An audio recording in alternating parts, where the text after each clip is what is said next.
आज मेरी टीम मेरे साथ इकट्ठी हुई है, काफ़ी लोग हैं। ये तारिक भाई है और ये साबिर है और वो हैदर है और साथ पता नहीं उसका नाम क्या है और ये कैमरामैन है। आज हमारा कैमरामैन देख लें कैसा है। एक्शन एक्शन कर यही कर ये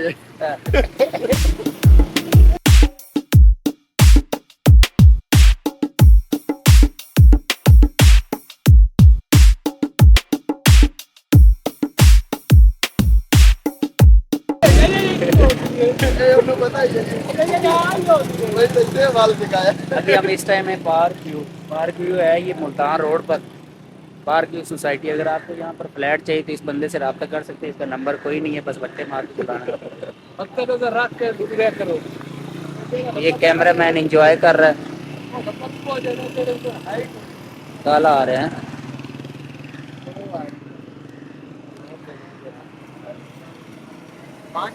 की नाम ਤੁਹਾਡਾ ਤੁਹਾਡਾ ਨਾਮ ਕੀ ਹੈ? ਨਾਮ ਕੀ ਤੁਹਾਡਾ? ਉੱਚਾ बोलना, रिकॉर्डिंग होती पे। ताहर ठीक ठीक। ये तार भाई बाइक मैकेनिक है। अगर आपने बाइक ठीक करवानी हो तो आप ठोकर पर आ सकते हैं, इनसे रब्ता कर सकते हैं। कॉन्टैक्ट नंबर बताना चाहेंगे आप? नहीं, किन्ने पर्चे कट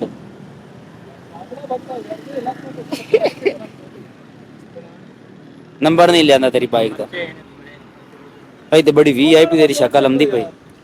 मजाक गल सुन ओए इधो इतने तेरी बड़ी वीआईपी शक्ल लंदी पई। अगर तू अपना रेट लावे ना नाइट भी तकरीबन तेरा ना जांदा जांदा 15,000 रेट दे सन।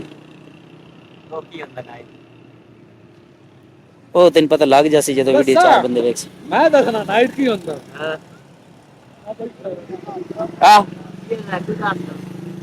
आ हुंदा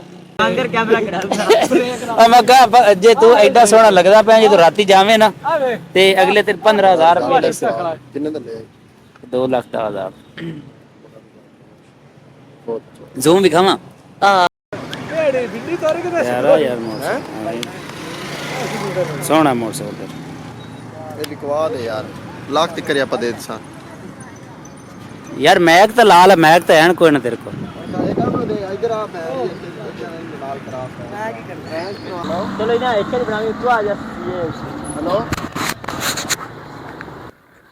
अस्सलाम क्या हाल है? वो है ये कैसा ही है दिया वालेकुम की हाल है? ठीक हो?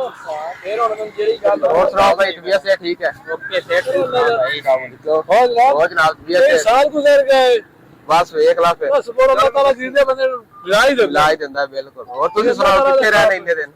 बस कहंदे अच्छे से हुन आया बाकी चलो रेलवे ने टक्कर ही लई है। बड़ी गल है और सुनाओ और बाकी सारे अल्लाह दा करम है अल्लाह दी साथ